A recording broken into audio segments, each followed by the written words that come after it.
Hello, everyone. Welcome to episode 123 of the J Situation Podcast. I'm recording this on July 26th, 2022. How are you all doing today? Yeah, boy, we are in a drought. It's been a while since it's been this dry. It's crazy. I was out in the field today, and that's kind of why it's on my mind. And the heat doesn't really bother me much. I'm used to it. I mean, it does require more hydration. It makes you tired and stuff, but what was really bothersome was seeing the vegetation. You know, it's so dry, and it's a bit concerning because it's a high fire risk, which is not good. And I took a look at the forecast, and it's still just triple digits every day with no precipitation. So for all you listeners in areas like this, man, be careful, please. Like when you're out shooting, bring an ice chest full of Gatorade or something. I like to stop by a gas station on the way, get a bunch of bags of ice, put it in the cooler there. Get some nice tasty beverages and take those out and keep that cooler, with you, in your shooting area there. And it can make all the difference. Makes for a much, much more fun shooting day, I think. Yeah. And speaking of safety, man, oh man, I got some new hearing protection. I'm really excited about it. I bought these earmuffs. They're called the OpsCore Amps. Yeah, and I got them right here in front of me. They're really cool. They fit my head really well. They compress onto my ears very well. I like over the ear hearing protection, because you're able to really stop that shockwave, and I like that. And what's really neat about these is they come with, or they don't come with, but I bought them too. They're extra. They have these little earplugs, right? And you can put these earplugs in your ears when you wear the muffs. So it's like double hearing protection, right? But check this out. Those little earplugs operate on near field magnetic induction, right? So what does that mean? Well, it means like really close up, it's using induction to transfer a signal. And what it does is it transmits the sound from the headset, because this headset has mics built in. It's a comms headset. It's hearing protection, but you can run your comms in it, and it will transmit that sound that it's transmitting normally. It'll transmit it through a signal to these little earbuds, and those earplugs, and the earplugs don't require battery. Isn't that cool? Like magnetic induction is like, for example, like how sometimes you put your cell phone or your Bluetooth headphones on a charger and it charges without you having to plug it in? That's the same principle, really. You're using a magnetic field. And so, you're using an electromagnetic field. Okay, so with that same type of electromagnetic field, more or less, you can transmit information. And that's what those earplugs are doing from the headphones. So that's really cool. So think about that. You get the benefit of double hearing protection and still being able to hear. And I'm telling you, when I just got them delivered. I haven't taken them out in the field yet, but I got them delivered today. Okay. And so of course, I put the batteries in the headset there, and stuck the hearing the plugs in my ears and put this thing on and turned it on, and I was like, oh my god, I can hear. I think I had laundry going in the house or something, and I could hear the dryer clicking downstairs, and I was like, oh my gosh, I can hear. This is amazing. I was thinking to myself, I was like, this is awesome. And it's really cool. It's really cool to be able to hear and have double hearing protection. So to protect you against overpressure that might be hazardous. That's sound overpressure, right? That's really cool. So I haven't tried them out yet in the field, obviously, because I just got them, but I will. And when I do, I will let you know how they work. Okay, I'll put a picture of them. I'll put a picture of them up on the podcast. When I publish the podcast, and and I didn't. This is not an advertisement for these. I bought these. Okay, This is definitely not an advertisement. This is not me suggesting you buy them. It's just that I bought them and I'm excited about it, and I want to tell you. So yeah. And you know what I really wanted to say, just because you use hearing protection, it doesn't mean you don't need a silencer. And just because you use a silencer, it doesn't mean you don't need hearing protection. Many times it really depends, right? It's true. Hearing damage risk is real. And that's what I speak with you about every week on the podcast, right? So please take care of your ears. And remember, hearing protection can be a system, okay? Just like your suppressed weapon is a system, all right? Like a silencer plus earplugs or earmuffs, it can really increase your safety, and it can reduce your overall hearing damage risk, okay? All of these are part of a system of PPE. The silencer is included in that, okay? It's all additive. It really helps. I think that's important to say. And without further ado, we'll get into the short advertisements. The J Situation podcast is proudly sponsored by Silencer Shop. That's right. You can use their kiosk. You can do your fingerprints and photos electronically. And in turn, you cut down on your errors there through the bureaucratic process. That's right. You cut down on those errors. You simplify your silencer purchasing process. Money back guarantee. It's great. No transfer fees. No paperwork errors. Just you and your silencer with no drama. It truly is silencer ownership simplified. That's right, it is. Also, if you would be so kind, go check out True Shot Gun Club out of Arizona. The way you can do that and benefit the podcast is you click the show notes. There's a link there in each episode. Show notes. You can click that on the show notes in your podcast provider app, or you can do it on the website, pewscience.com/podcast, and that takes you to their website. If you buy ammo after doing that, it helps the podcast and it helps Pew Science. Okay, and if you want to also join their A-Zone Club to get free shipping on all your ammo for the entire year, you can use code word Pew Science and get $20 off. That's right. You win, they win, you help the podcast. Pretty simple.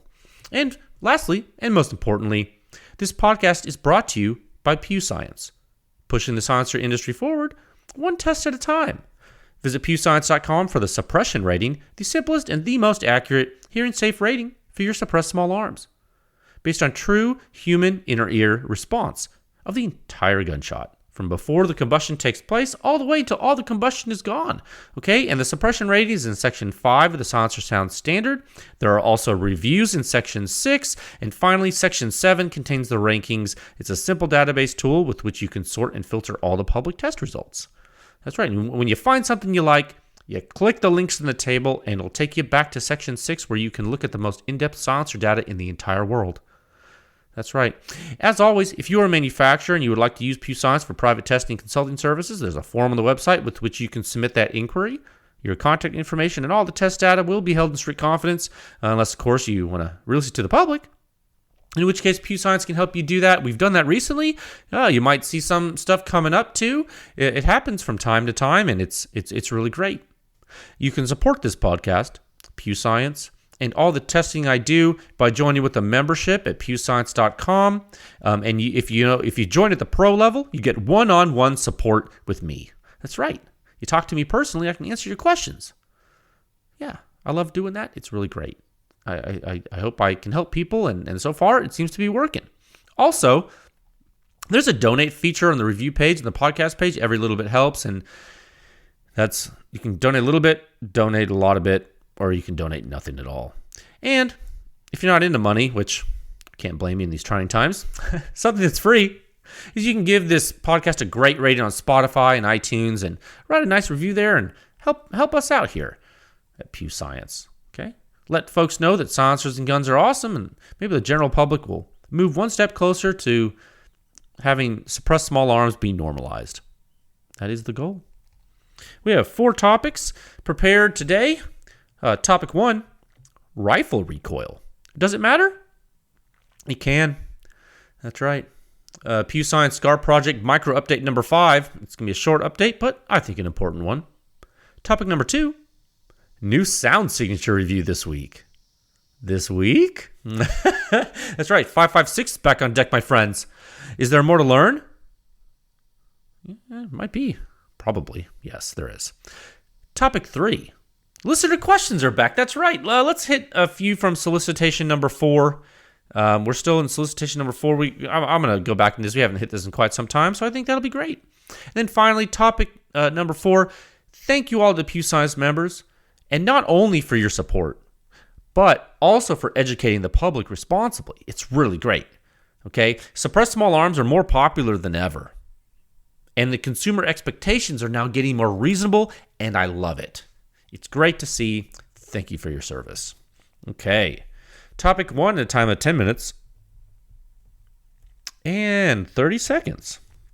Okay, well, that was it was 10 minutes, but I talked a lot about those ops core amps and stuff and everything in the intro, so it wasn't all advertisements. I'm trying to tell people how to help, but I'm also trying to make this enjoyable.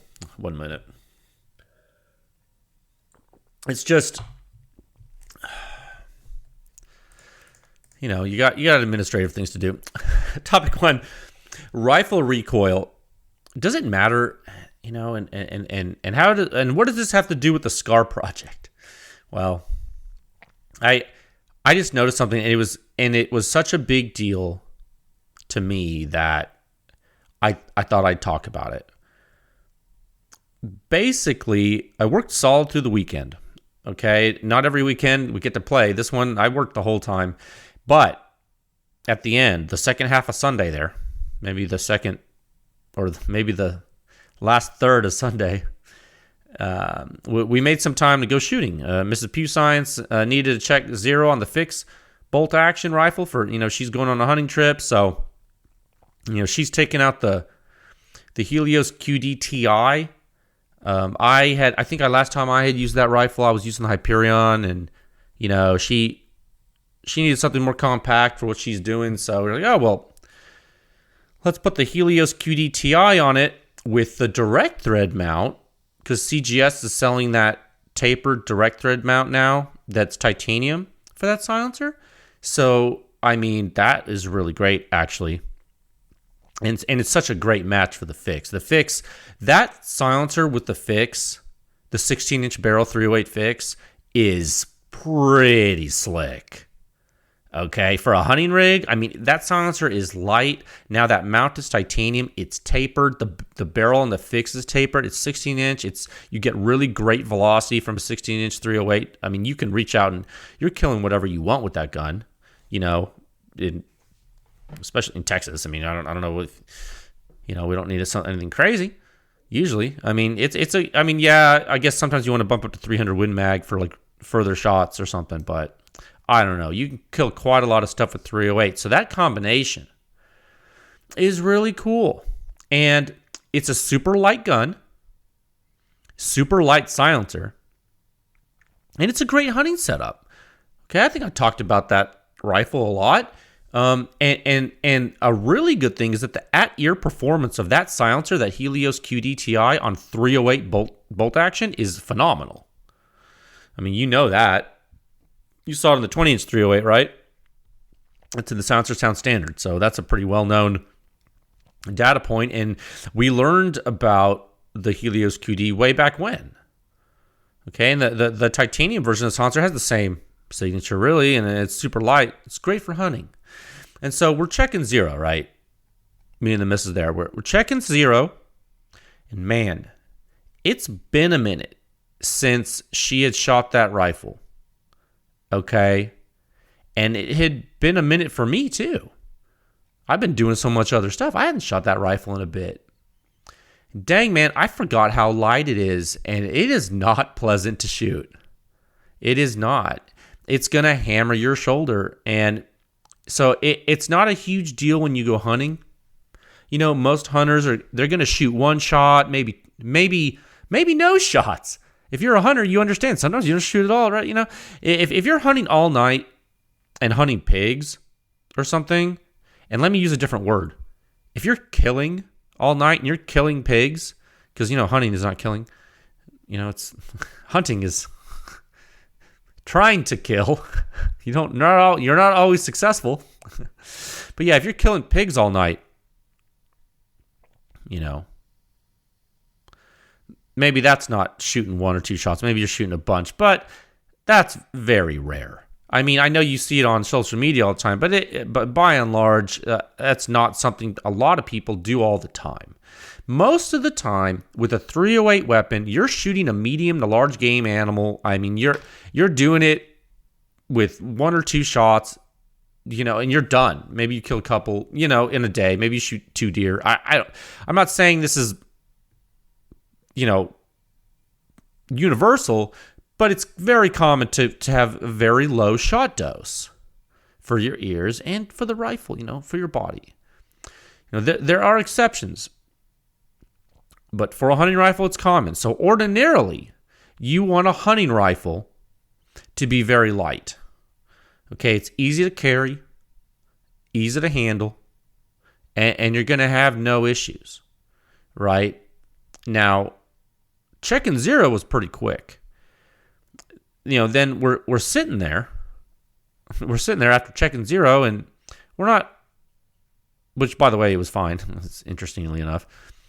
We're not just going to leave, okay? We're going to keep shooting. Because you never know when you're going to be able to get trigger time in, right? Like when you're a busy person and you have a busy schedule, you never know when you're going to be able to practice, right? And practicing shooting is important. So we kept shooting.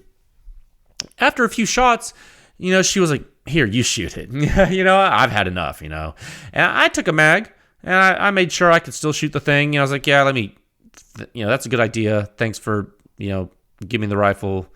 So I took over and I started shooting steel and, at normal hunting distances and stuff. But yeah, I started to, I was like, man, I saw what she was saying. The recoil was annoying more than anything. I mean, did it hurt a little bit? Yeah, sure. But I don't really think about it like that. Like, it's not really that big a deal, but it's annoying. It's not like pleasant. You know what I mean? Like, it's hitting you every time. It's like jacking you in the shoulder. You're like, this is weird. So, we're sitting there, I'm shooting it. I kind of emptied a mag and she's like, hey, can I shoot the SCAR? She had shot it on its maiden voyage with iron sights and stuff. I think I posted some videos about that on a story once. It was fun. She had done well. She had shot it at, I want to say 150 yards or so. It's steel, a silhouette, doing great. First time ever shooting the gun with irons. Boom, boom, boom. Easy peasy. And now, like I said, talked to you folks about last time. Well, now it's zeroed with an optic. It's got that 1:8 night force, right? So, man, I gave her that rifle. She shot almost 100 rounds through that SCAR. No discomfort. And at the end of it, she told me, she's like, I want one of these. I'm like, oh, crap. I got to buy one now. I got to buy another one. It's going to get expensive.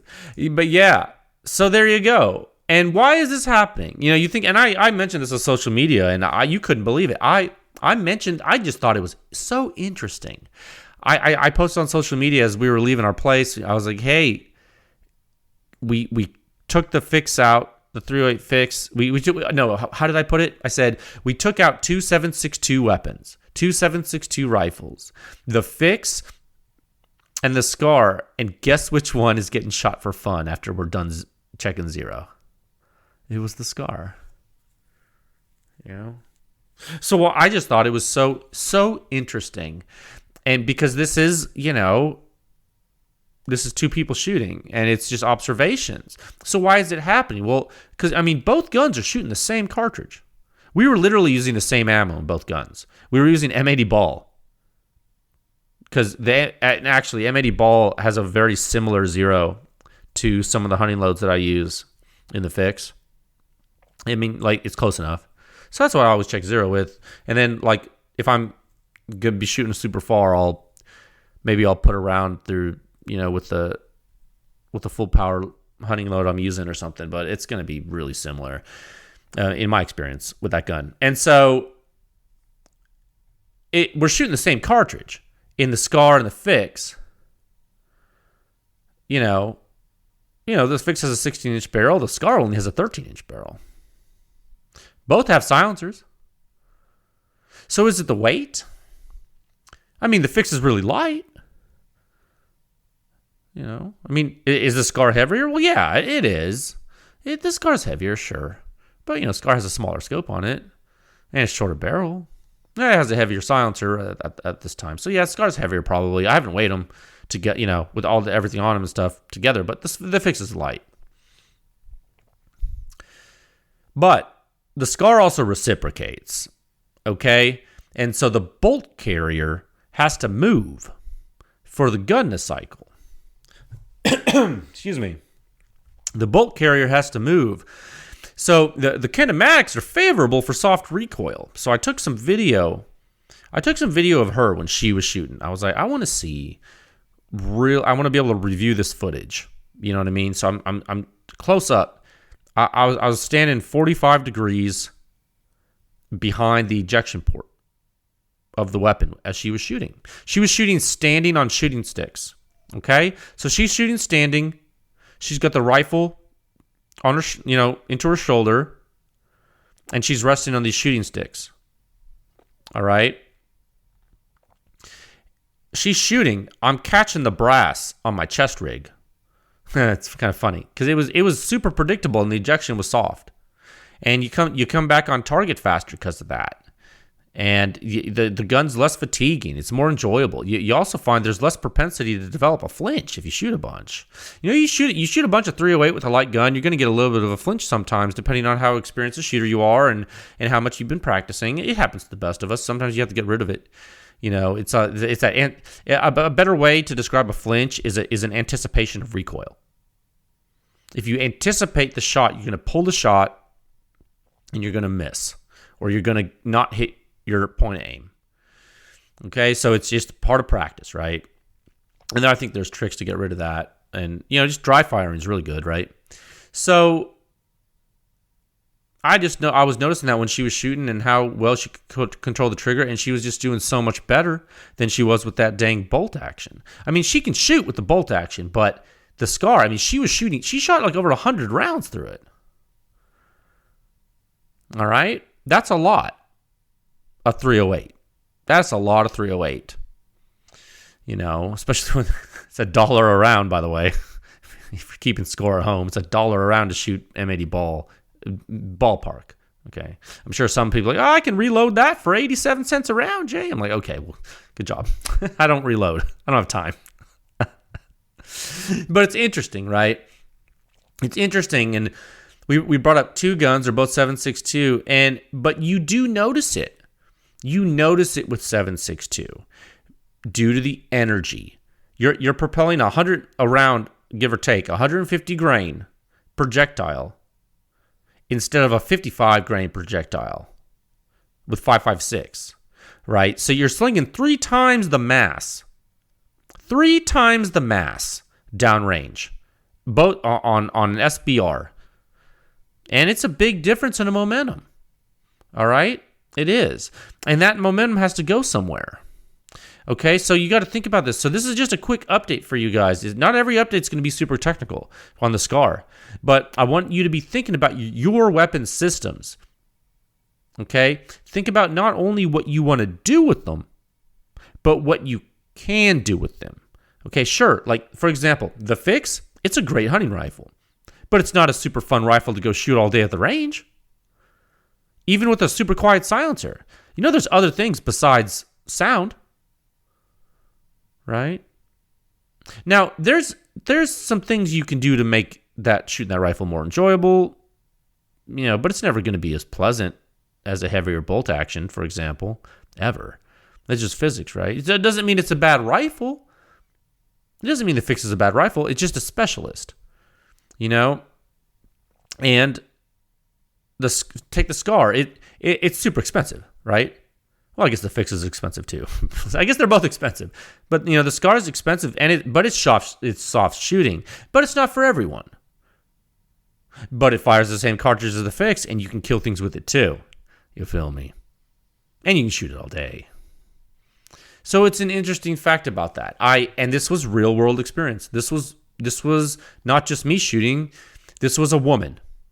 This is a woman a woman shooter that has experience killing with weapons. Okay? So she's not an advanced shooter, but she's not super new. Okay, she's killed deer at hundreds of yards with great shots with rifles, and she can shoot steel with the best of them. And she's like, this rifle sucks. Let me shoot the SCAR. You know what I mean? And so if she's thinking that, then, well, there's a bunch of people thinking that. I know it. I know they are. Because I feel it when I shoot it. I just have a much higher threshold for discomfort a lot of times. Like, I'm like, it sucks, but embrace the suck. Let's shoot. You know what I mean? Like, and, she could have done it too, but it was hammering. It was hammering. It'll give you bruises. So whether it's the SCAR or a Knight's SR25 or an LMT, whatever, or an Aero Precision AR308 you build that you hopefully get to run right, because God help you if you're building your own AR308. Hopefully you can get it right. I have faith that you can, but it's not as simple as an AR-15. Hopefully you do. Whether there's any of these guns, and semi-auto 308, it can often surprise you. And I have a lot of experience with it. I've shot semi-auto 308 over the years, and depending on how you have that rifle set up, or depending on the type of semi-auto 308 you have in general, it can be one of the most versatile weapon platforms in your arsenal. It really can. It's pleasant to shoot, usually, if it's set up right, and it has tremendous firepower for killing. One second. I mean, it just really does. Tremendous firepower for killing. I mean, a 308 semi-auto is just, you can kill so many things with that, And one thing, and this is the major takeaway that I think is important, that I want to get, this is my point that I want to get across. As we all know, you are more likely to be good at killing if you practice with the weapon. All right? You're more likely to practice when it's pleasant and fun to shoot. Okay, it's just a thought. You think about a carry gun. People, what do they say when someone's looking for a carry gun and they're new? And they're asking you, should I buy this or should I buy that? You want them to buy something, they're going to want to, well, let's take you out to have you shoot them. See which one you find the most enjoyable to shoot. Guess which one they're going to practice with more? The one they find enjoyable to shoot. What does practice do? Makes you better at stuff. Is that good for murder? Absolutely. That's right. Okay, this has been a micro update. Update number 5 of the PEW Science SCAR Project. That's right. Okay, topic 2 at a time of 28 minutes and 7 seconds. I hope that update was informative. I know it's not as technical as some of the other ones, but that's a real world use case to think about. And it doesn't only apply to the SCAR, it also applies to, like I said, any other semi-auto 308 within reason. Okay, topic 2. New sound signature review this week. This week? Yeah, 556. Yeah, I'm going to tell you that right now. You don't have to guess, do you? Is there more to learn? Yeah, probably.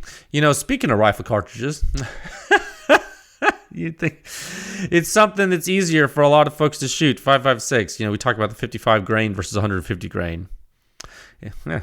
It's a lot easier. It's a lot easier for you to shoot it when it's a third of the mass, isn't it? A lot easier to launch. Yeah. Yeah, you got us ready for some more data with that thing? Man, a lot of people love 556. I guess it's because, it's an incredibly popular small arm, and it's so easy to shoot. So it's cheaper, and it's fun, and it's even fun to do full auto, I find. And so yeah, I think we'll move back into this, and I'm ready to give you some more of this data. I think it's important. I had to take some detours here and there, but I think we're back on track, and I think this should be a good one. Really, I'm really looking forward to showing you some things that we have kind of learned, but also maybe putting some things to rest that I think I've seen some people say. I'm like, that's not right. I for some reason, I still see a lot of folks asking about the performance of certain silencers as if they are uncertain about how they're going to perform. Well, how does that sound? It's understandable, really, because it's very difficult to know how a product performs when not a lot is known about the product. But at the same time, nowadays, a lot of information is available about certain products. You're like, well, you kind of know what this is, and you know what this silencer does, and you've seen how this silencer performs. You know what I mean? So this is one of those times in which, for me, it'll be very interesting to see whether or not people are surprised by the data and analysis. Okay?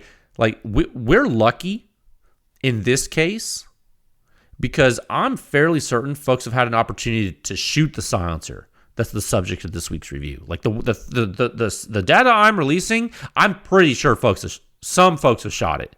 So that part I like, because I love quantifying things people have heard. It's awesome. Because remember, hearing damage risk is what the suppression rating quantifies. I want you to remember that. All right? And so the waveforms you see published this week will most certainly offer a window into why folks are hearing what they are hearing with the silencer. I promise you. It's going to be awesome. So stay tuned this week, friends. Yeah, it's going to be interesting. And buckle up. Buckle up, as the kids say. No, this one you really should buckle up for. I think it might, I don't know what emotions will occur, but they will be interesting. And there will be emotions. And you know what I should say, before I forget, we might keep this theme going. That's right. So buckle up for that. We might just carry this football through into overtime. You might need to stay tuned through next week too. We might have to do some more data sooner than later. It might be a little crazy. Might heat up a little bit here at PEW Science. Might be a 5.56 extravaganza. Maybe, if you're good. Okay, topic 3 at a time, 32 minutes. And 8 seconds. Listener questions are back. Let's hit a few from Solicitation 4. I don't know if you guys can tell, but I was out in the sun today, and I am tired. Kind of blowing through this. These are always fun, though. I'm going to open our spreadsheet here. Let me open it up. Microsoft Excel. Do you guys remember? I don't know if you guys remember Lotus Notes. Do you remember before everyone used Microsoft products, like back in the day? Remember like WordPerfect? You ever remember WordPerfect? Like Lotus 123? Remember Lotus 123? It was a spreadsheet program on the old MS-DOS. I don't know. People are like, oh my God, he's putting on his New Balance. He's old. Okay, 1 second. Okay. All right, so we are in Solicitation 4 of listener questions. For those of you who are just tuning in, we do organize all the questions that we receive on social media at PEW Science when we do a solicitation. We've done 4 in total. Last time on listener questions, which you can find by clicking on the metadata tag listener questions at pewscience.com/podcast. Under those episodes, you can always search that page too. There is a Google search function on pewscience.com. We left off on global question number 249, sub-question 52 of the 4th solicitation. And the question was, should I even read this? The question was, Sandman and Nomad Mark 18 data, please, pirate flag emoji, and devil horn hand emoji. That was the question, and I think I responded by saying stay tuned because I have things to do, and we're probably getting closer now, so thanks. Thanks for your interest in PEW Science. Okay, but what I went into that answer was, both of those, and this is something good to say. Both of those silencers, the Sandman and the Nomad, those are overboard, right? Okay. So if you want to hear what I said about that last time, go ahead and go back. But that's good to think about. You got this Sandman and the Nomad on the Mark 18. Short barrel, super short barrel. And you're going to overbore? What's going to happen? Hold that thought in your mind, okay? Okay. So today, question number 250, sub-question 53 of the fourth solicitation. Generally, how does blast chamber size, curved or flat cones, affect performance in subsonic and supersonic flow? All right, let me read this in.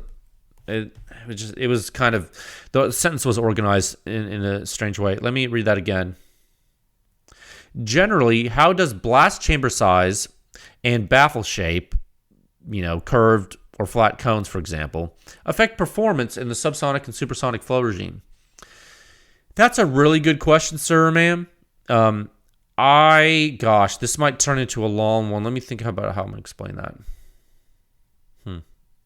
Well, okay, and I'm obviously not going to explain this fully because it's impossible in one episode, and because I'm not going to give away the farm. But in general, you're going to want to shed gas, right? And you're going to want to have as much surface area in contact with the flow as you can. These are just some rules that you might want to think about. Now, blast chamber size can be tricky.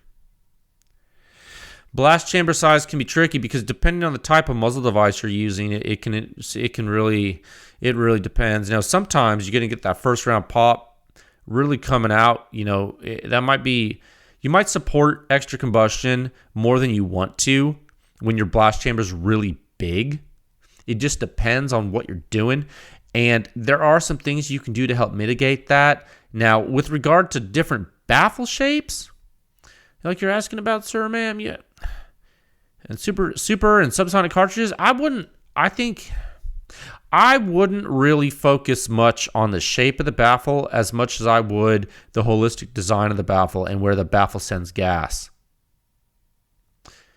And depending on the volume that is going to be coming into the silencer. If you're doing supersonic, what have we learned so far? You got a lot of flow to deal with, don't you? You got a lot of combustion going on. What are you going to do with that flow? You think you're cool enough to just use a regular baffle for it? You could be. But you might need a bunch of them. What if you do something a little bit special? What if you give us some relief? Maybe send that gas somewhere else. Can you do that? Well, you can.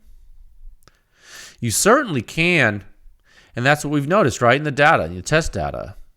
What if you go subsonic? Do you think you need as much? What could you do? What other things could you change in your baffle if you were to do some things to manage back pressure in subsonic rounds, for example? Could you get creative?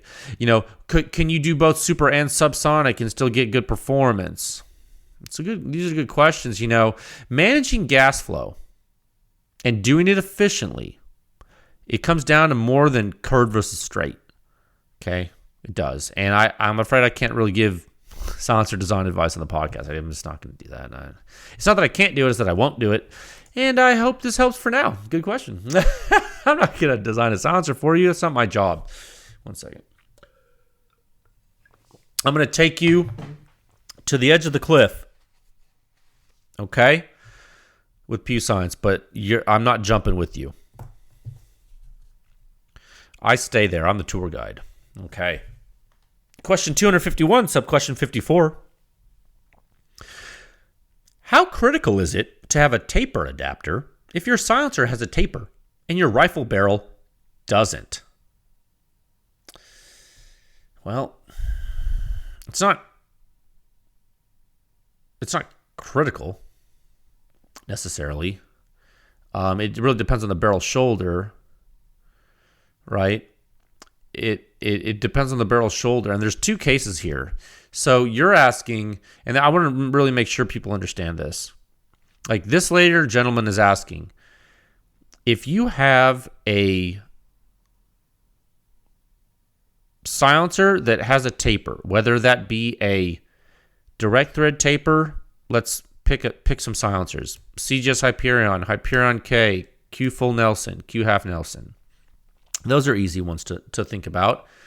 They're direct thread taper, but a lot of times you have a square shoulder on your barrel and you don't have a taper. Can you connect those silencers together? Absolutely. As long as your barrel shoulder is big enough. Okay, it's still going to index. Will it be as cool? Well, no. It won't be as cool. But it'll work. So there's that.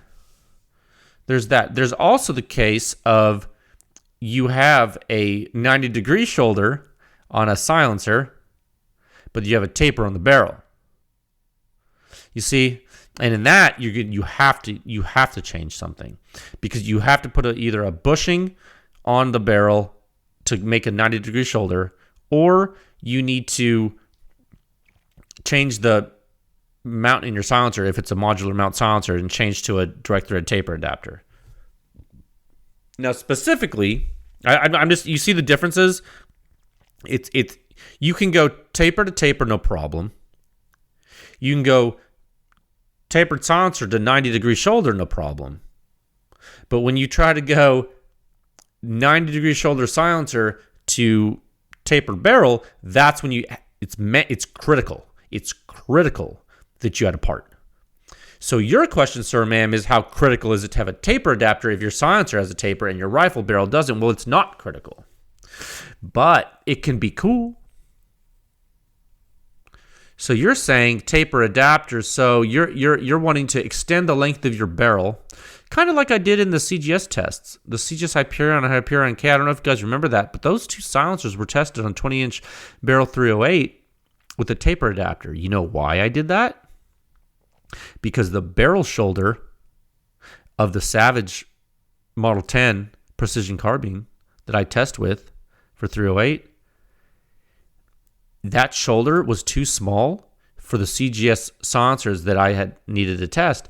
And that is because those silencers that I tested were not the final threading versions of the CGS silencers. Those were R&D samples. They had the same internals, the same baffle stack internals, but the thread junction, it was too long. So I don't know. It just, because it was too long, the taper angle continued too long. So the final ID of that taper was too big for the barrel shoulder.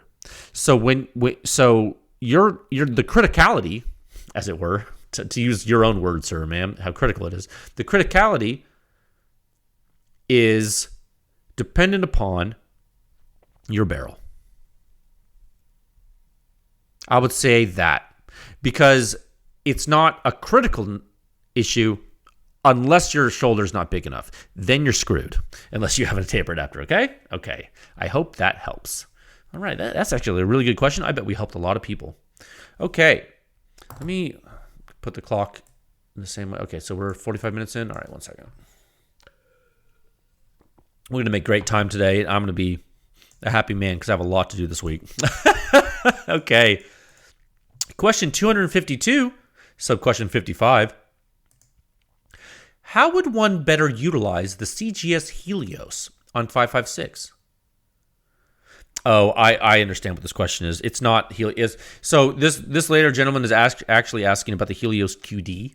And the reason they're asking this is because I released test data with the CGS Helios QD on the Mark 18, and it is so overboard and not really optimized for the Mark 18 that the performance is lower than a lot of people thought it would be, and they freaked out, and a lot of people started screaming and crying. Now, in order to answer your question, I have to be somewhat general and say, one, if you want that silencer to perform better on 5.56, you got to use a longer barrel. If you're using just a direct thread with the Helios QD, I think longer barrel is going to automatically pay dividends. There's that, because of and it's not the reason you think. There's that. Also, and the second thing you can do is you can use a muzzle device that's not direct thread. And there's actually a prototype mount that CGS made for me right after that testing, because I had an idea, and it turns it into a Helios DT because it shuts off the blast chamber volume, funnels gas directly into the orifice, thus changing the silencer into a Helios DT. And I actually have tested that, and it is pretty similar. But you have not seen Helios DT data on the Mark 18, so there's that. So stay tuned. I probably need to release that eventually, or at least the Helios DT. I forgot. I need to do that. So yeah. So those are kind of two things you can do, but keep in mind, your question was 5.56. I'm just talking about the Mark 18. The Mark 18 is not the only 5.56 weapon. It's a really short one. But if you're using the Mark 18, the information I just gave you is very important because it's applicable to you. Now, the Mark 18 is not a great host for that silencer. The test data shows it. And in general, as barrel length gets longer with 5.56, things change. And when the mount interface changes, things change with that silencer specifically. So I hope that it's a short answer, but it's pretty comprehensive. I hope that helps. Stay tuned for some more data on that, I think. I think that's good. Yeah. Okay.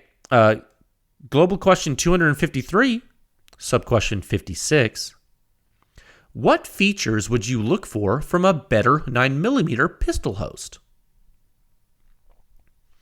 That's a good question. I think that's informative to, okay, let me go down the list of things I think are great in a 9mm pistol host for silencers. I think good lock time's great. I think having it optics ready is great, so you can see over the silencer and actually aim and hit stuff. That's awesome. I think good threading on the barrel is awesome. I think if your barrel is a good threaded barrel, that's awesome. Factory threaded barrels are often preferred. Not always, but most of the time. And I think something that's not often spoken about, reliability suppressed, determined from the manufacturer. So has the manufacturer performed testing in-house of their handgun with silencers? And if so, which silencers were the most reliable? And can they tell you that? I think that goes back to, remember we had this PEW Science SCAR project going on. We start talking about weapons as a system, and by the way, I saw an email from FN. They've been listening, and they told me that, anyway, I'm not going to really go into that, but what I'm saying is, like, they're a weapon developer, and they are really big on system. This is a system. This is a weapon system. And I feel like effing got so much heat for the SCAR with silencers. And I'm like, why? I'm like, I know why. It's because the whole world that uses silencers doesn't realize they're weapon systems. You can't just put a silencer on a random gun. And if you think you're going to take a pistol, a 9mm pistol, and put any silencer you want on it and it's going to be okay, you got another thing coming, homie. Okay?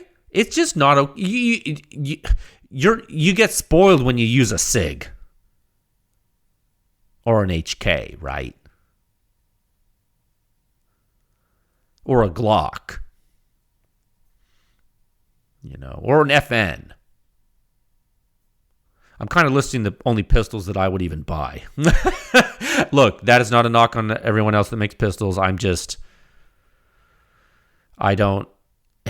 I use for self-defense, and I don't buy crappy guns. Like, I don't buy, what? I'm going to buy, something other than those brands?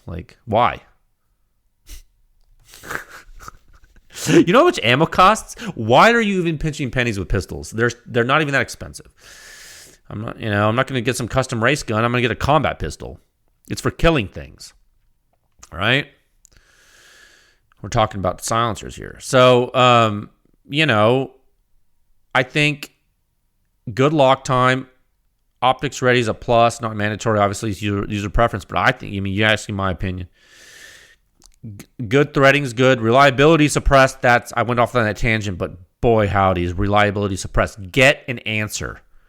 I don't care where you get it. Get enough data points so you're comfortable that your pistol's gonna work reliably suppressed. And you know what? Also, I should say, a barrel that's not really, really short. If it's a dedicated suppressed pistol host for a lot of suppressed shooting at the range, the shorter the barrel, the more unpleasant it's going to be. Now, that's not to say you can't use a short barrel pistol suppressed. I carry an FN 509 compact tactical, and I suppress it, and it's awesome. But it's also meant to be suppressed. Okay, an FN, test that. So it's an FN. It's not a. I'm not going to say a brand, and then people are going to be like, Jay hates so and so. Okay, well, maybe I do, but I'm not going to talk about it. So yeah, I mean, I think all of these things are going to help you have a better experience shooting a pistol with a silencer. And I think there's a lot of great choices out there. And I don't mean to dog on other manufacturers. I'm just having a little bit of fun. But I think, like the old SIG P22 series, like the 226, the 220, stuff like that, 229, getting a little small. I think the HK, the USPs, the P30s, P30L preferably. I think you're going to get, the FN.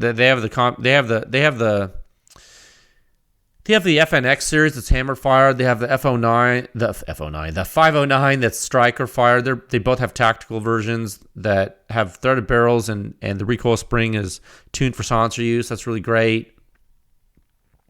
Glock actually makes factory threaded barrels. I would really recommend those. A Glock will work really well suppressed. The problem with the Glock is that it's going to unlock really fast because they're made to be super reliable and unlock fast. That's just kind of part of the Glock design. And because of that, it sometimes can be unpleasant depending on what type of silencer you're using. It doesn't mean you can't have a pleasant experience shooting a Glock suppressed. It just means it's more challenging sometimes depending on the silencer. And a lot of people don't have a lot of experience with different silencers and stuff, so they might get mad at me when I say that. Some people get mad at me because I talked about a certain pistol silencer that had very high back pressure, and you put it on a Glock, it's gonna be miserable for you unless you tune that Glock, and then you're gonna tune your Glock into a state that's not gonna be reliable without the silencer, and then it's a self-defense weapon. Okay, we're not talking about a rifle here. Where you're trying to tune a rifle for suppressed use and unsuppressed use, then you got to change your zero because it changes your zero. We're talking about a handgun that you carry with you all the time. You're not modifying that gun like that with a different recoil spring and stuff. You're counting on that gun in emergencies and everything. You got to be really careful what you're doing. You know what I mean? If it's a hunting rifle, you might need to be careful too. But with handguns, there's a lot of stuff that can go wrong. There's a lot of stuff that can go wrong when you tune a handgun for a silencer. So you try to avoid that. I think tuning handguns for silencers is something best left to extremely experienced people that I'm not sure there exist many of those people. You might not be one. You might think you are one, but you might not be one. And it's not, and that's okay. It might hurt. It might suck to hear that, but the chances of you being able to properly tune a semi-automatic handgun, combat handgun for a silencer outside of its parameters. I'm not talking about tuning the silencer. I'm talking about tuning the gun. Oh man, you might be a genius. Or you might be an engineer, or you might just be a really great gunsmith. But the chances of your performance from your suppressed handgun being on par with a significantly tested handgun from a manufacturer over firing schedules that are unbelievable with a reliability testing that you couldn't possibly afford. It's a low chance. So be careful. Okay. And I know that I went kind of long-winded on this question, but in summary, good lock time, optics ready, good threading, good reliability, as determined from the manufacturer, and probably a longer barrel than typical, and you would have a great 9mm pistol host. Think SIG P210. Think HK USP, SIG P226. You know, it's really good. You can probably get a 1911 chambered in 9mm. That'll be a great pistol host. I just can't imagine the reliability. I don't know. Just be careful. Okay. How are we doing on time? And keep going. Yeah, 55 minutes. Let's do this. 1 second. Question 254. Sub-question 57. What features would you look for in a better semi-auto subgun host? Not a cheaper SP5. Well, since you're forbidding me from talking about roller delayed, no. If it's blowback, which it will be if it's 9mm, all 9mm subguns are blowback. Just some have delayed blowback, right? You're not gonna have a gas system on a 9mm subgun unless you know something I don't. I mean, you might. I don't know. I've never seen one, or have I? I don't know. But if it's blowback, here's my preference. My preference is I would like it to fire from a locked bolt. Okay? And if it's, look, here's the thing. You said semi-auto, so I'm going to assume you're not going to say semi-auto Mac, because we're not talking about open bolt. If we're talking about open bolt, you're probably talking about full auto gun. Let's pretend you said semi-auto. We're gonna talk about closed bolt weapons, okay? So, given that it's closed bolt, it's firing from a closed bolt. My preference would be I would like it to fire from a locked closed bolt. You feel me? And I would like to have some kind of mechanical delay. So, and so that's an and, not a. That's not okay. Let me say that again, because I think you might have missed the nuance. If it's blowback, which it is, I would like it to fire from a locked closed bolt and have some kind of mechanical delay. Okay, so if it's not an SP5, MP5, it's roller delayed blowback. I don't know, make it like a CMMG. Radial delayed blowback. Delay the blowback somehow, or maybe make it be able to delay unlock by some other mechanical way. Your goal is to let the pressure drop before the bolt completely unlocks. So if you only use mass, it's going to be more difficult to get a good signature at the ear, and you have to have some kind of mechanical lock. I really think you have to have some kind of mechanical lock. And for me, and this isn't a universal truth, but if the bolt's not locking at all, it can actually be a safety risk. You can get out of battery discharges, man, more easily, right? I mean, you got those 9mm ARs, those direct blowbacks. Man, a little dicey, man. I'm not a huge fan of those. It's a little dicey to me. All you have is a spring force and inertia holding this bolt closed with a cartridge in it. And then you fire it, hoping you're in battery. You fire it, and it starts to reciprocate. But before that, what was keeping the bolt closed? Inertia and a spring. There was no mechanical lock. Isn't that weird to you? Do you see a problem with that? Like, when you think about that, like, your AR doesn't do that. Your AR, you know how it, the bolt rotates because it has a cam path and it locks in the barrel extension? Though that's cool. Those bolt lugs, you know what those do? They keep it closed. Imagine trying to do it with a blowback. You have a bad time. So 9mm has a lot less energy, so you're like, oh, well, we'll just use blowback. It's like, well, fine, but what happens when you use a silencer? You know what I mean, Jelly Bean? Yeah, what happens when you use a silencer? More dwell time, more impulse. All that signature at the ear. Coming right out of that port, buddy. It's gonna coalesce with that muzzle signature. It's going to make you have a bad time unless you keep that bolt closed long enough to let that pressure drop.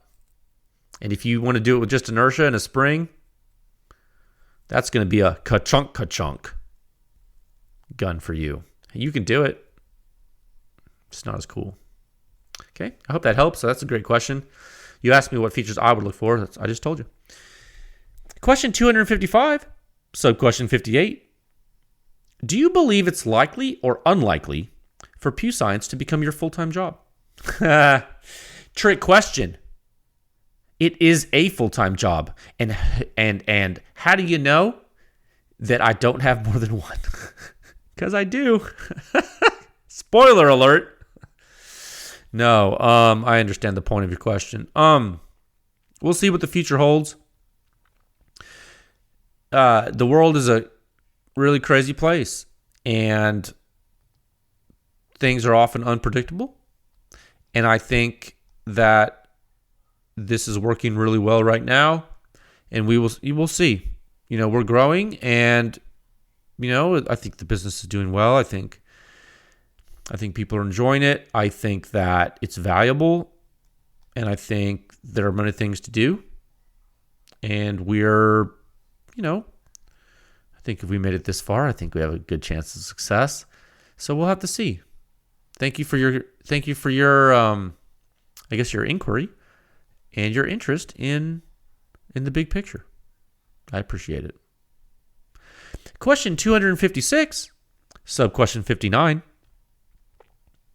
The arcs, by welding two different metals on leading edges, different expansion rates bad? Huh. Let me read that again. Let me read it again so that folks that are not familiar with this can digest this more easily. The arcs,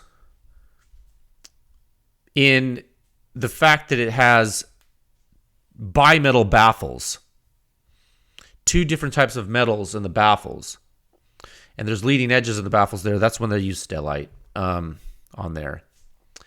Because different metals can have different expansion rates from thermal expansion rates. This lady or gentleman is asking, is that bad? Well, if the expansion rates are different, yeah, it could be bad. But hopefully those folks looked at the material science for any differential. Maybe, hopefully they looked there and figured it out. I would assume if they did that, they would have figured it out. I would hope. Okay, I have a feeling it's fine. I think that I have a feeling their thermal expansion is compatible. They did a compatibility study, and I have a feeling that is okay. I'm not 100% on that, but I have a feeling it's okay. Anytime you fuse two different metals, there are some factors to think about for sure.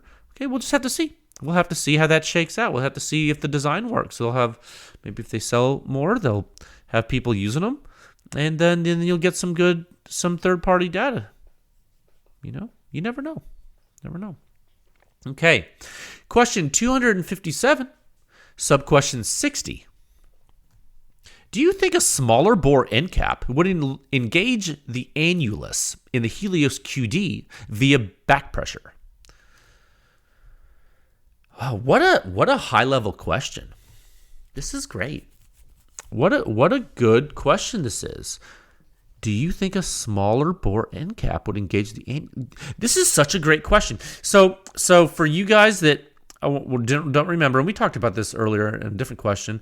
So the Helios QD has a little bit of an issue being super duper efficient when you have a really, really short barrel 5.56 with direct thread, just because of the way the blast chamber is shaped and the way the Helios works. It's not a conventional silencer. So one of the theories I had was that the annulus wasn't being as utilized because of the overbore and the muzzle blast dynamics. And I verified that hypothesis with other CGS silencer testing internally and with CGS, and I kind of, it was proven to be correct. Now, this question is asking, well, if you restrict the main orifice with a smaller bore end cap, would that force a flow rate change that in which the annulus would be better utilized? And I am going to tell you no. Probably not. Because that's not how that works. I think that it would just stagnate pressure in the stack. And I think you'd increase your back pressure, for sure, with brute force, which would make it quieter. But also, I think it would be inefficient. It would work, but it would be a waste. But could you make it quieter like that? Yeah, probably. I just don't think it would be elegant. I don't think it would be that great, honestly. Maybe. It might actually make it quieter, but you're gonna ramp your back pressure up. It's not gonna be balanced. It's just not gonna. It's a very crude thing to do, I think. That's my opinion. I hope that answers your question. Question 258, sub-question 61. 11.5 test would be cool. Well, that's not really a question, sir or ma'am, but thank you for asking or stating it. It would be cool. Yeah. Some internal PEW Science testing has been done with the platform, so stay tuned for that, I think, maybe. I don't know if we're going to release that right now. But there's other initiatives that are more pressing. There are. Okay? There are other initiatives that are more pressing. I will say that, and I think that'll fit in well with context this week. Okay, I am going to highlight that row. We did a lot of questions today. I'm going to highlight that row in yellow. Perfect. I'm going to save it, and we're going to close that topic for today. We hit a bunch of questions. We did make a dent, but we have quite a lot to go. But that was really fun, man. I really enjoyed doing that. I haven't done it in a while, so I hope you guys found that informative. Okay. Topic 4 at a time of 1 hour, 6 minutes, and 39 seconds. Okay, topic 4. Man, thank you to all the PEW Science members, but not only for your support. I know I thank you for your support every time, but I want to specifically thank you today for educating the public responsibly. It's really awesome. And suppressed small arms, they're getting more popular by the day. By the day. More popular than ever. Okay? So I'm seeing that. And then I see also consumer expectations are getting more reasonable. I see people they're like, it's not going to work because that silencer doesn't have XYZ. And I'm like, oh my God, these people know what they're doing. These people know. They've been educated. It's amazing. I'm telling you, I've seen a lot of folks reference the data. So I see that's helping, right? I see it. I get feedback every day from both you guys and folks that find the effort. Everyone's telling me that it's helping, right? So it's definitely going according to plan. I can assure you of that. It is. And I think that by educating a relatively large group of people, we've achieved exponential knowledge proliferation. I think that's what we've done. There's an exponential distribution of knowledge that doesn't stop with surface level statements. And that's the part that's really interesting, because what I'm seeing happen is folks are going so far as to explain the physics of suppressed small arms to strangers. To strangers! On the internet, in gun shops, everywhere. I'm seeing it. It's great. Dealers, distributors, consumers, manufacturers, everyone's working together. Everyone. And that's cool. It's all united. You see, this is the hive mind now. It's an organism. This is living. It's alive. PEW Science is alive. Okay, it's my hope that it continues and grows further, and I think all signs point to that happening. It is becoming alive in a way that it is not only one thing. It's becoming decentralized now. You see. We're moving into that phase, the decentralization. Decentralized organizations that are able to operate autonomously and spread are powerful. Because the vulnerability and the risk of the organization is managed in a way that you can't. What you cut off one head, then two grow. This is important. The information is proliferated so wide and it's so undeniable, and how meaningful the performance is, and how useful it is, that it is now in the ecosystem. It's in the zeitgeist of the silencer culture now, and it's not going anywhere because of that, and it's awesome, and it's because of you folks. And one thing I'm seeing now, like I said, it's harder to fool consumers. Their expectations are becoming more reasonable, and that's dangerous for those who would wish to do them harm. Okay, for the naysayers and those who would wish to do them harm, it's dangerous because now the consumers are powerful. They know that when they see certain characteristics from a silencer, certain claims about the performance are impossible. And they know that because they're learning about how silencers actually work. That's right, mic drop. And that, my friends, is the point of this. Okay, so stay safe out there, friends. Stay tuned for some data this week and probably next week too, frankly. You're going to want to see all of it. Trust me. I will talk with you folks again soon. Okay, bye.